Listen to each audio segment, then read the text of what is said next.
पालघरचे खासदार डॉक्टर हेमंत सावरा यांच्या गाडीचा अपघात झालाय। सकाळी घोडबंदर रोडवर हा भीषण अपघात झालाय। खासदार सावरांची गाडी रॉंग साईडने येत असताना समोरून येणाऱ्या डंपरने जोरदार धडक दिली आहे। या अपघातात खासदारांच्या गाडीचं मोठं नुकसान झालंय। मात्र सुदैवानं खासदार सावरा सुरक्षित आहेत। त्यांच्या चालकाला किरकोळ दुखापत झाली आहे। आपले प्रतिनिधी मनोज तांबे त्या ठिकाणी उपस्थित आहेत। मनोज, नेमका काय प्रकार घडलाय, कशा प्रकारे हा अपघात घडलाय आणि काय परिस्थिती आहे? नक्कीच मुंबई अहमदाबाद मुंबई महामार्गावरती आज सकाळच्या सुमारास पालघर जिल्ह्याचे खासदार यांच्या गाडीचा अपघात झाला आहे। सकाळी ते पालघरच्या दिशेने येत होते, मात्र त्यांची गाडी ही गुजरातच्या दिशेच्या विरुद्ध लेनवर होती आणि त्या दरम्यान त्यांच्या गाडीच्या समोर जो टँकर जो आहे तो येऊन धडकला।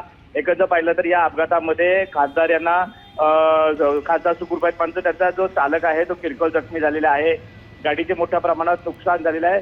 महत्वाची बाब म्हणजे याच्यामध्ये जे गुजरात लेनवरून जे आयशर जे चालतात, मोठे टेम्पो जे चालतात, हे बेधडकपणे चालत असतात। अनेक अपघात या ठिकाणी घडलेले आहेत।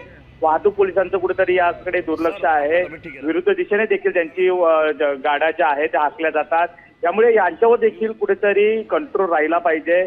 वाहतूक प्रशासनाचं कुठेतरी दुर्लक्ष होत चाललेलं आहे। मात्र जी खासदारांचा झालेला अपघात जो आहे तो एकूण या अपघातामध्ये खासदार आता सध्या तरी सुखरूप आहेत आणि नायगाव पोलीस जे आहे ते घटनास्थळी दाखल झालेले आहेत आणि सर्व घटनेची जी आहे ते शहानिशा सुरू आहे।